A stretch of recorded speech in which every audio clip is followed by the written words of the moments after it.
শহীদি কাফেলা বাংলাদেশ ইসলামী ছাত্র শিবির রাজশাহী কলেজ শাখা কর্তৃক আয়োজিত আজকের নবীন বরণ ও ক্যারিয়ার গাইডলাইন প্রোগ্রামে উপস্থিত বাংলাদেশ ইসলামী ছাত্র শিবির রাজশাহী বিশ্ববিদ্যালয় শাখার সভাপতি মাহমুদুল হাসান মাসুদ ভাই, উপস্থিত বাংলাদেশ ইসলামী ছাত্র শিবির রাজশাহী মহানগরের সভাপতি মোহাম্মদ শামীউদ্দিন ভাই, উপস্থিত আমাদের শ্রদ্ধেয় শিক্ষক professor sir Hussain Ahmed Mehdi sir, উপস্থিত বাংলাদেশ ইসলামী ছাত্র শিবিরের কেন্দ্রীয় ফাউন্ডেশন সম্পাদক আসাদুজ্জামান ভাই, উপস্থিত সাংবাদিক বন্ধুগণ এবং উপস্থিত রাজশাহী কলেজের মেধাবী শিক্ষার্থী ভাই এবং বোনেরা, আসসালামু আলাইকুম ওয়া রাহমাতুল্লাহি ওয়া বারাকাতুহু। আমরা আল্লাহ পাক সুবহানাহু ওয়া তাআলার শুকরিয়া জ্ঞাপন করছি যার অশেষ মেহেরবানিতে ফেসিবাদ মুক্ত বাংলাদেশে আজকের চমৎকার একটি নবীন বরণ প্রোগ্রামে আমরা উপস্থিত হতে পেরেছি। আলহামদুলিল্লাহ, লাখ লাখ দরুদ সালাম প্রেরণ করছি বিশ্ব মানবতার মুক্তির দূত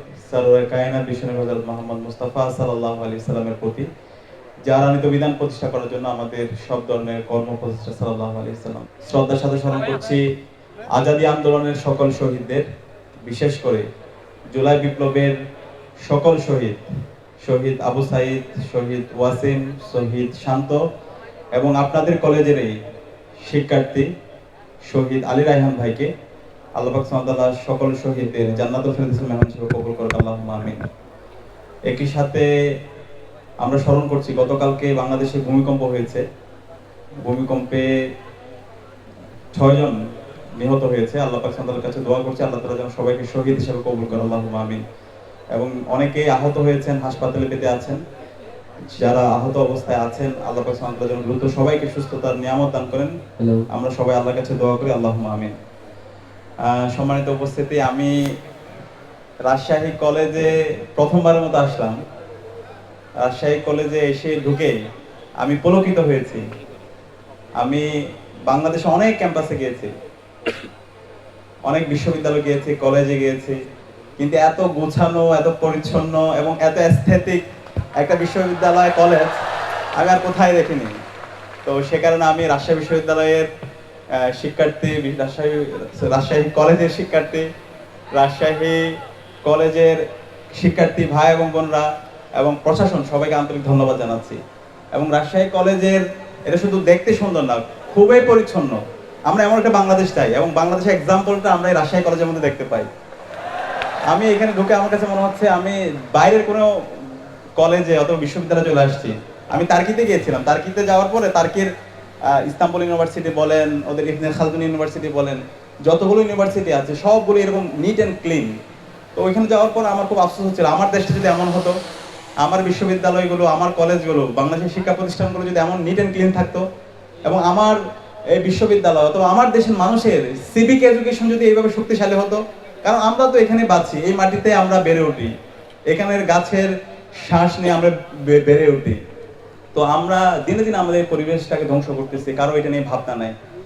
তো আলহামদুলিল্লাহ সেই জায়গায় আমরা এই রাজশাহী কলেজে এসে আমরা নতুনভাবে আশাবাদী হচ্ছি এবং সারা বাংলাদেশে রাজশাহী কলেজের এই যে পরিচ্ছন্নতা, সবুজায়ন, ক্লিন অ্যান্ড গ্রিন ক্যাম্পাস, এটা বাংলাদেশে একটা এক্সাম্পল সেট করেছে।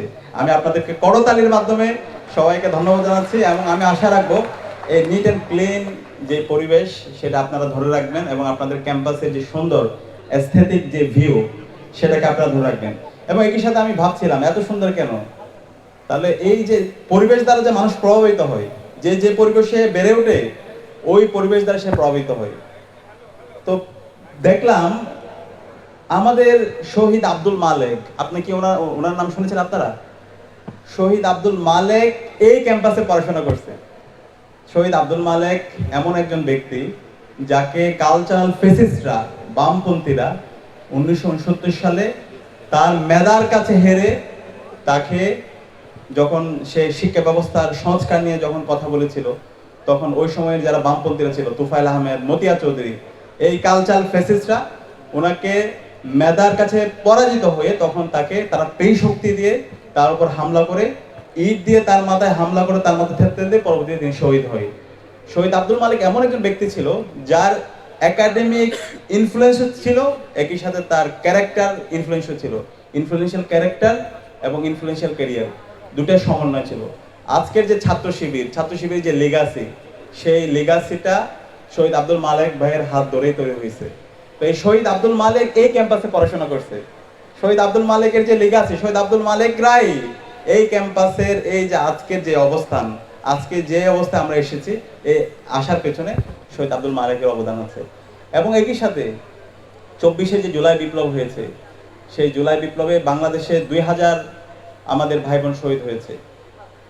যদি আমরা ছাত্র সংগঠন হিসেবে দেখি, দায়িত্বশীল পর্যায়ে দেখি, দায়িত্বশীল পর্যায়ের একমাত্র শহীদ আলী রায়হান আপনাদের এই ক্যাম্পাসের একজন শিক্ষার্থী। শহীদ আলী রায়হানকে আপনারা চেনেন না? চেনেন না? কে কে? সবাই চিনবেন। আপনাদের হিরোদেরকে চেনা দরকার। শহীদ আলী রায়হানের নাম আজকে সারা দেশের শিক্ষার্থীরা জানে।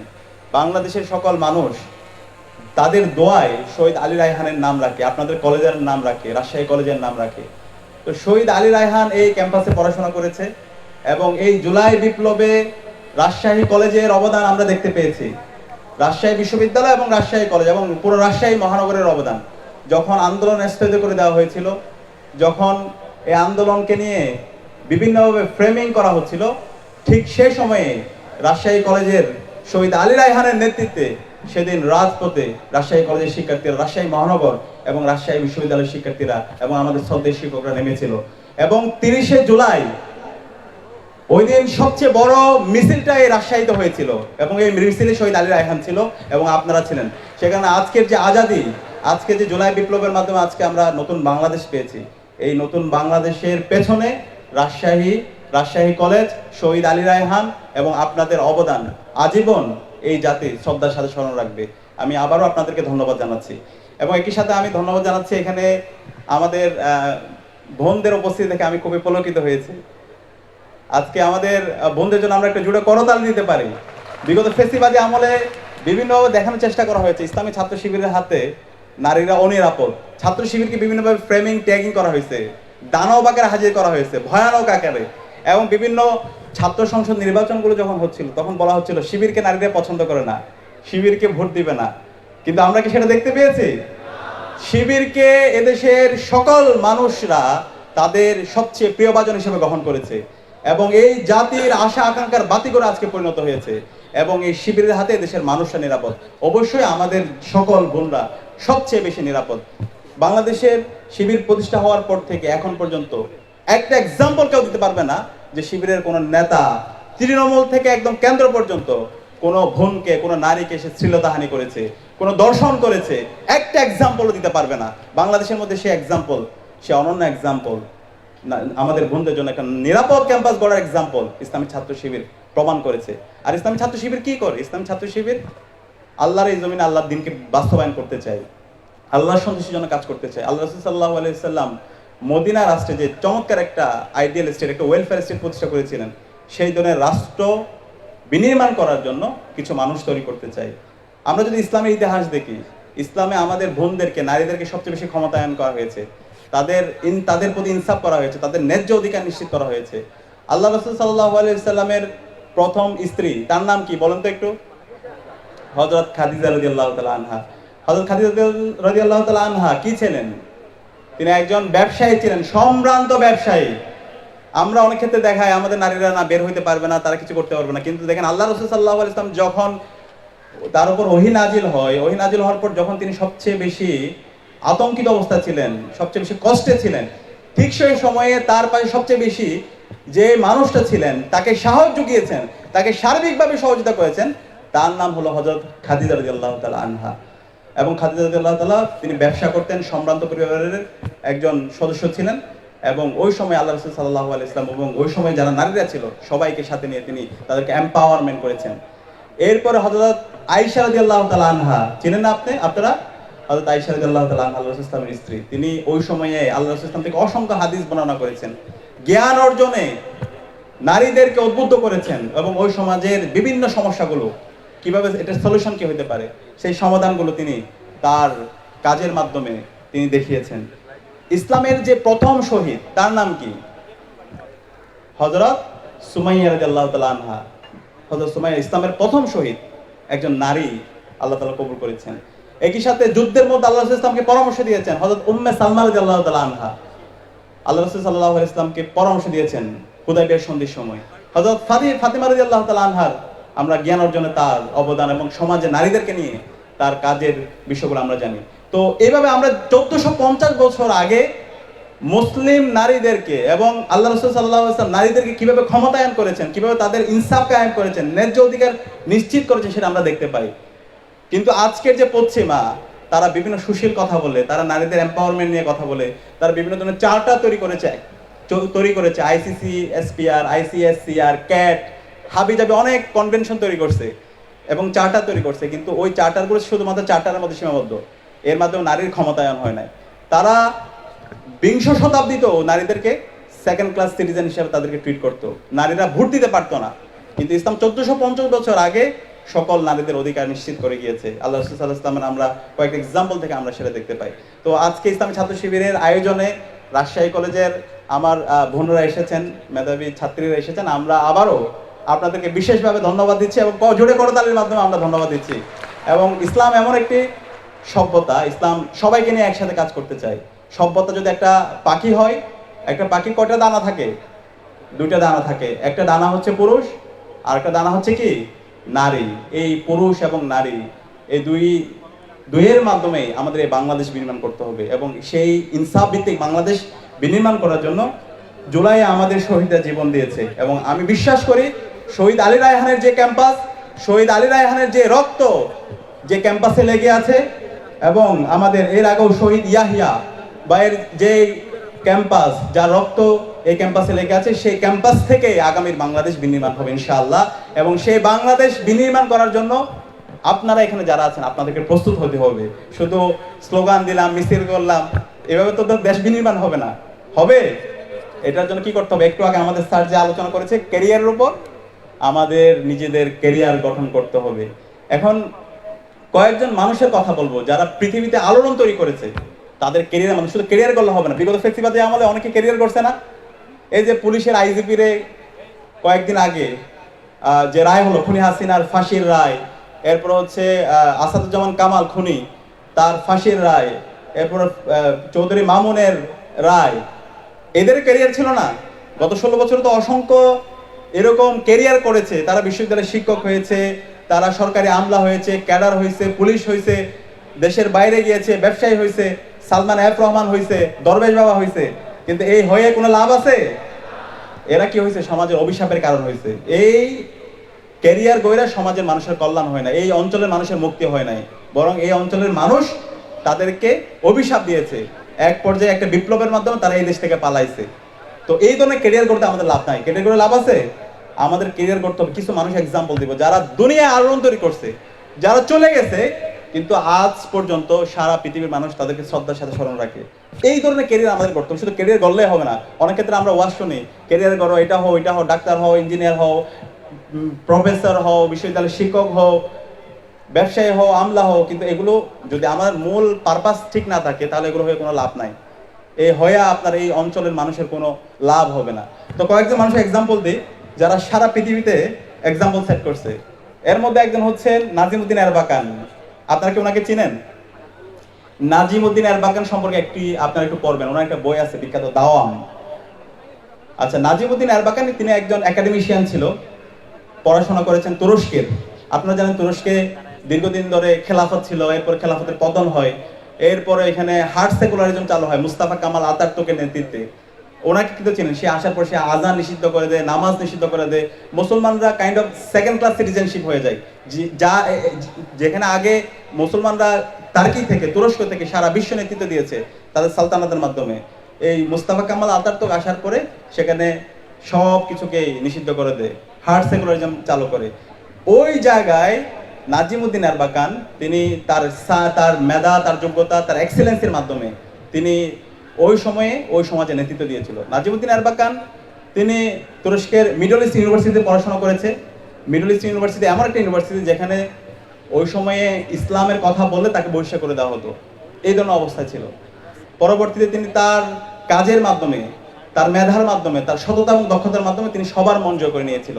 এবং তিনি 1974 সাল থেকে শুরু করে 1978 সালের মধ্যে এমন এমন কিছু কাজ নিয়ে আসছে, এমন এমন কিছু আবিষ্কার নিয়ে আসছে, এমন এমন কিছু তিনি বিমানের ইনস্ট্রুমেন্ট নিয়ে আসছে তৈরি করার জন্য, যেটা সারা পৃথিবীতে আলোড়ন তৈরি করে দিয়েছিল। এবং আজকের যে তুরস্কের রাষ্ট্রের ডেভেলপমেন্ট, আজকের যে এরদোয়ান দেখতে পান না তুরস্কের প্রেসিডেন্ট, এই এরদোয়ান নাজিমুদ্দিন এরবাকান তৈরি করছে। আজকের যে তুরস্ক রাষ্ট্রের যে ডেভেলপ, সারা বিশ্বব্যাপী তারা নেতৃত্ব দিচ্ছে। আজকে যে ওয়েস্টের সাথে তারা ফাইট করছে, ইউরোপের সাথে তারা ফাইট করছে, সায়েন্স টেকনোলজি ইনোভেশন ক্রিয়েশন তারা নেতৃত্ব দিচ্ছে। এবং আজকের যে তুরস্কের যে পার্টিগুলো দেখতে পান, আক পার্টি, সাদাত পার্টি, যতগুলো পার্টি আছে, রেফা পার্টি, এই সব কিছু নাজিমুদ্দিন এরবাকানের হাত ধরে তৈরি হয়েছে। তো দেখেন, একজন এরবাকান, সে তার পড়াশোনাও করেছে, তার নেশনের জন্য ভূমিকা রেখেছে, তার নেশনের জন্য এমন এমন সে আবিষ্কার নিয়ে এসেছে যেটার উপর ভিত্তি করে আজকের যে তুরস্কের সায়েন্স টেকনোলজি, আজকের যে তুরস্কের সামরিক যে ইনস্ট্রুমেন্টগুলো আছে সেগুলোতে তারা যে ফ্লারিশ করেছে সেটা নাজিমুদ্দিন এরবাকানের হাত ধরে। আজকে যে তুরস্কের অর্থনীতি তারা ডেভেলপ করেছে সেটা নাজিমুদ্দিন এরবাকানের হাত ধরে। আজকে যে তুরস্ক সারা বিশ্বব্যাপী নেতৃত্ব দিচ্ছে সেটার হচ্ছে একদম রোডটা নাজিমুদ্দিন এরবাকানের হাত ধরে। এবং আজকের যে তুরস্কের যারা লিডার আছে, ইয়াং লিডার আছে, রাষ্ট্রনায়ক আছে, এই সব কিছু নাজিমুদ্দিন এরবাকানের হাত ধরে। একই সাথে তিনি অসংখ্য চ্যারিটি করেছেন। এখানে আপনারা যদি কেউ তুরস্কে যান দেখতে পাবেন, তারা এই যে তুরস্ক রাষ্ট্রটা টিকে থাকার পিছনে হাজার হাজার প্রতিষ্ঠান আছে, এদেরকে বলা হয় মেরকাজ। এই মেরকাজগুলো, এই ইনস্টিটিউশনগুলো মানুষ তৈরি করার কাজ করে। বাংলাদেশের ছাত্র শিবির যে কাজটা করে, ওখানে এরকম প্রতিষ্ঠানের মাধ্যমে কাজগুলো করে। তারা ওখানে ফান্ডিং করে, স্কলারশিপ করে, তাদেরকে পড়াশোনার ব্যবস্থা করে, ইয়কদেরকে নিয়ে বিভিন্ন ধরনের খেলাধুলা আয়োজন করে, তাদেরকে গ্রোমিং করে, তাদেরকে ক্যারিয়ার গাইডলাইন, এই ধরনের প্রোগ্রামগুলো করে। তো এইভাবে হচ্ছে নাজিমুদ্দিন এরবাকান তুরস্ক রাষ্ট্রের ন্যাশন বিল্ডিং এর জন্য কাজ করেছে। আজকে নাজিমুদ্দিন এরবাকান চলে গেছে, কিন্তু পুরো তুরস্ক শ্রদ্ধার সাথে স্মরণ করে। আচ্ছা, এইভাবে আমরা যদি দেখতে পাই ইবনে সিনা, ইবনে সিনাকে তো আপনারা চিনেন, যার হাত ধরে আজকে চিকিৎসা শাস্ত্র ফ্লারিশ করেছে। ইবনে সিনা তিনি শুধুমাত্র একজন চিকিৎসা শাস্ত্রের জনক ছিলেন না, একই সাথে তিনি একজন ফিলোসোফার ছিলেন। তার অসংখ্য বই লিটারেচার আছে। ইমাম গাজ্জালি, ইমাম গাজ্জালির নাম শুনেছেন কে কে? ইহইয়াউল উলুম, এই বইটা একটু পড়ার চেষ্টা করবেন। এই ইমাম আল গাজ্জালি আজ থেকে কত বছর আগে তার লিটারেচারের মাধ্যমে, তার ফিলোসফির মাধ্যমে সারা বিশ্বব্যাপী নেতৃত্ব দিয়েছে। ইমাম হাসানুল বান্না, সাইয়েদ কুতুব, এই অঞ্চলে সাইয়েদ আবুল আলা মওদুদি, এই মানুষগুলো তাদের সাহিত্যের মাধ্যমে, তাদের কাজের মাধ্যমে, তাদের চিন্তার মাধ্যমে সারা বিশ্বব্যাপী তারা তাক লেগে দিয়েছিল। এবং এই বাংলাদেশের যদি একদম শুরু থেকে দেখি, মীর কাশেম আলী, শহীদ মীর কাশেম আলী, যার হাত ধরে ইসলামী ছাত্র শিবির প্রতিষ্ঠিত হয়েছে, এই মানুষটা সারাটা জীবন মানুষ গড়ার কাজ করেছেন। বাংলাদেশের আজকে যতগুলো প্রতিষ্ঠান আছে, এই প্রতিষ্ঠানগুলো শহীদ মীর কাশেম আলী ভাইয়ের হাত ধরে তৈরি হয়েছে। আজকের যে ট্যুরিজম সেক্টর এক্সপ্লোর করা, প্রাইভেট সেক্টর এক্সপ্লোর করা, এই সকল কিছু শহীদ মীর কাশেম আলী ভাইদের অন্যতম তাদের অবদান এই জায়গায় আছে। আজকের যে ইসলামী ব্যাংক, ইবনে সিনা হাসপাতাল থেকে শুরু করে যতগুলো প্রাইভেট প্রতিষ্ঠান দেখতে পান, এই সকল বিষয়গুলো তাদের হাত ধরে তৈরি হয়েছে। তো এতগুলো মানুষের কথা বলার মূল কারণ হচ্ছে আমাদের এরকম এক একজন মীর কাশেম আলী হওয়া দরকার, আমাদের ইমাম হাসানুল বান্না দরকার, আমাদের ইবনে সিনা দরকার, আমাদের বদিউজ্জামান সাইয়েদ নুরসিদের মতো লোক দরকার, আমাদের নাজিমুদ্দিন এরবাকানদের মতো লোক দরকার। এই ধরনের লোক এই রাজশাহী কলেজের এখানে যারা উপস্থিত আছেন, আপনাদের মধ্য থেকে আমাদেরকে হইতে হবে। আমরা যদি হইতে পারি, তাহলে আমরা বাংলাদেশ থেকে সারা বিশ্বব্যাপী নেতৃত্ব দিতে পারবো ইনশাআল্লাহ।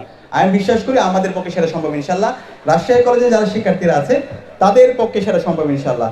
এবং এটার জন্য এখন কি করতে হবে?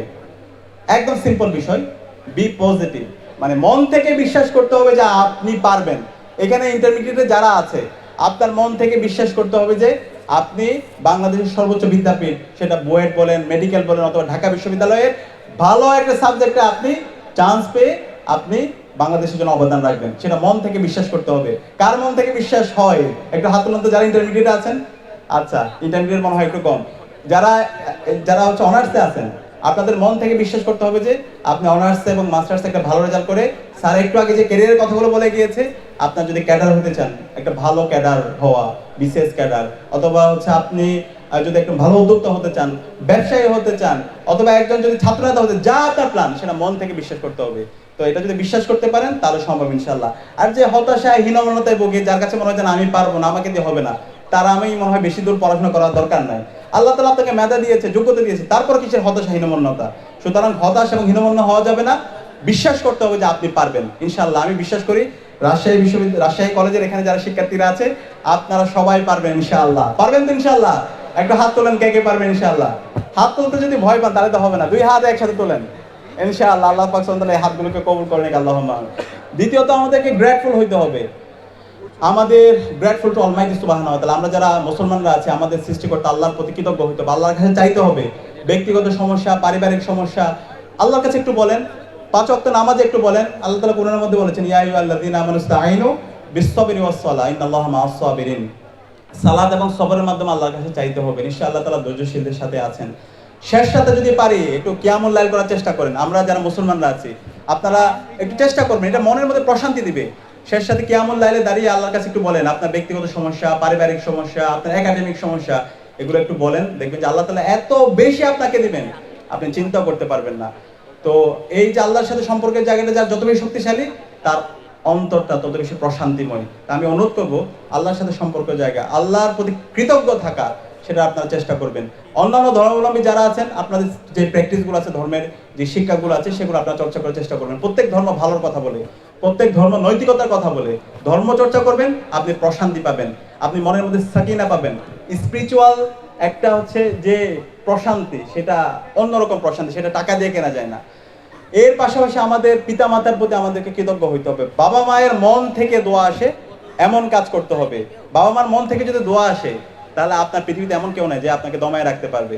একই সাথে আপনার যারা পাড়া প্রতিবেশী আত্মীয় স্বজন যারা আছে তাদের মন থেকে দোয়া আসে, তাদের সোর্স অফ বেনিফিটের কারণ হওয়ার, তাদের জন্য ভালো কাজ করা, তাদের কল্যাণের কারণ হওয়ার চেষ্টা করতে হবে। এরপর হচ্ছে আমাদেরকে কি হইতে হবে, বি হাম্বল, আমাদেরকে বিনয়ী হইতে হবে। আমরা অনেক ক্ষেত্রে দেখা যায় আমরা যারা রাজশাহী কলেজে পড়ি অনেক ক্ষেত্রে আমাদের অহংকার চলে আসে। আমি অনেক বড় কলেজে পড়ি, বাংলাদেশের একটা বড় শিক্ষা প্রতিষ্ঠান, উদ্ধতপূর্ণ আচরণ করি, অহংকারী হয়ে উঠি। এই অহংকারী যদি হয়ে ওঠেন তাহলে আপনার পতন হবে। বিনয়ী হইতে হবে, যে যত বড় বিনয়ী সে তত বড় পজিশনে সে আল্লাহ তাআলা তাকে নিয়ে যায়। আল্লাহ তাআলা কোরআনের মধ্যে বলেছেন, ইয়া ওয়া ইবাদুর রহমানিল্লাযীনা ইয়ামশুনা আলাল আরদি হাওনা ওয়া ইযা খাতাবাহুমুল জাহিলুনা ক্বালু সালামা ওয়াল্লাযীনা ইয়াবিতুনা লিরাব্বিহিম সুজদাও ওয়া কিয়ামা ওয়াল্লাযীনা ইয়াকুলুনা রাব্বানা সরিফ আন্না আযাবা জাহান্নাম ইন্না আযাবাহা কানা গরামা। একই সাথে হচ্ছে আমরা হচ্ছে সূরা সফের মধ্যেও আল্লাহ তাআলা কোরআনের মধ্যে বলে, সূরা ফুরকানের মধ্যে আল্লাহ তাআলা বলেছেন আল্লাহর প্রকৃত বান্দা হচ্ছে তারা যারা জমিনের মধ্যে খুবই নম্র সহকারে চলাফেরা করে, যারা খুবই বিনয়ী হয়, এবং তাদের অন্যতম একটা গুণাবলী হচ্ছে তারা রাতে দাঁড়িয়ে এবং সেজদায় তাদের রাতকে কাটিয়ে দেয়। সুবহানাল্লাহ। তো সুতরাং আমাদেরকে বিনয়ী হওয়ার চেষ্টা করতে হবে। একই সাথে আমাদের কনসিস্টেন্সি থাকতে হবে পড়াশোনার মধ্যে। এই যে এখানে যারা ফার্স্ট ইয়ারে আছেন, সেকেন্ড ইয়ারে আছেন অনার্স, অথবা যারা ইন্টারমিডিয়েট ফার্স্ট ইয়ারে আছেন, আপনার যেন বর্ষভিত্তিক পরিকল্পনা থাকে। প্রত্যেক বর্ষে আপনি কি অর্জন করতে চান সে অনুযায়ী যেন আপনার পরিকল্পনা থাকে। আপনার পরিকল্পনা হেল্প করার জন্য আমাদের এখানে দায়িত্বশীল ভাইরা আছে, আপনাদের মেন্টররা আছে, আমাদের বোনদের জন্য আমাদের আপুরা আছে।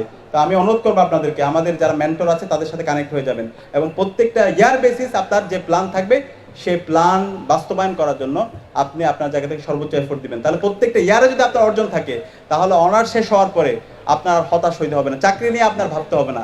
চাকরি দেওয়ার জন্য যারা প্রতিষ্ঠানগুলো আছে সেগুলো আপনার পেছনে পেছনে ঘুরবে। তো আমি ব্যাখ্যা করছি না যেহেতু সময় কম।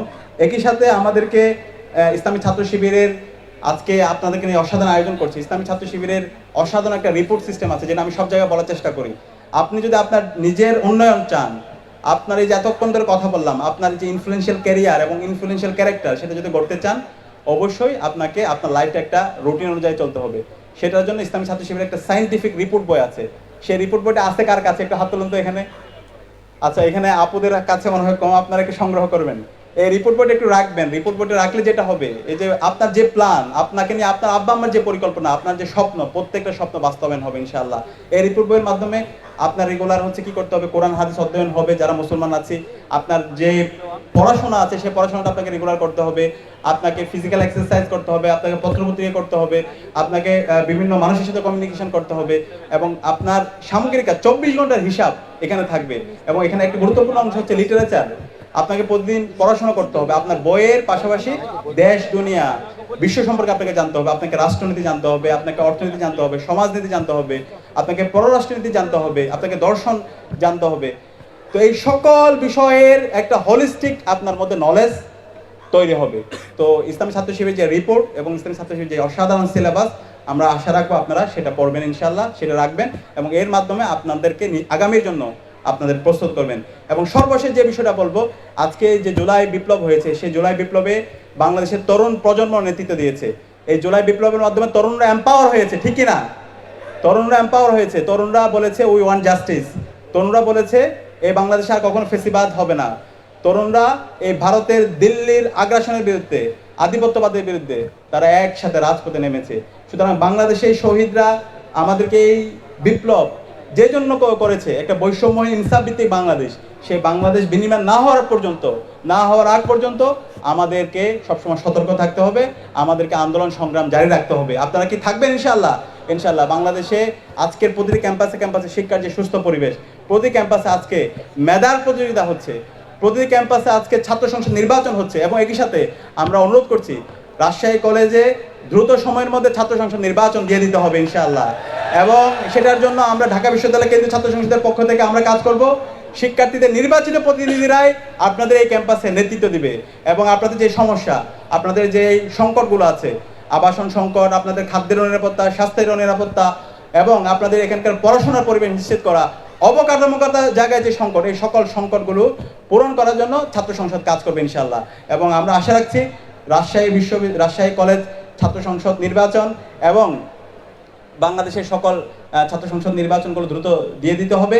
এবং সর্বশেষ যে বিষয়টা বলছি, আমাদের এই শহীদদের মাধ্যমে যে নতুন বাংলাদেশ পেয়েছি, যে আজাদি পেয়েছি, তাদের যেই উদ্দেশ্যে জীবন দিয়েছে, একটি বৈষম্যহীন ইনসাফ ভিত্তিক বাংলাদেশ, সেই বাংলাদেশ বিনির্মাণ করার জন্য আমাদের সবাইকে সবসময় প্রস্তুত থাকতে হবে, আমাদেরকে নিজেদেরকে তৈরি করতে হবে। এবং আমি বিশ্বাস করি আগামীর বাংলাদেশে জুলাইয়ের মাধ্যমে যে প্রজন্ম তৈরি হয়েছে, সেই প্রজন্মই নেতৃত্ব দিবে ইনশাআল্লাহ। এবং সেই প্রজন্ম তাদের মেধা, তাদের যোগ্যতা, তাদের সততা, তাদের দক্ষতার মাধ্যমে তারা নিজেদেরকে প্রস্তুত করবে। আল্লাহ পাক সুবহানাহু ওয়া তাআলা আমাদেরকে সেই যোগ্যতা এবং সেই সক্ষমতা দান করুক। আমি সবাইকে ঢাকা বিশ্ববিদ্যালয় কেন্দ্রীয় ছাত্র সংসদের পক্ষ থেকে আন্তরিক ধন্যবাদ এবং সবাইকে দাওয়াত দিয়ে আমি আমার কথা এখানে শেষ করছি। আসসালামু আলাইকুম ওয়া রাহমাতুল্লাহ।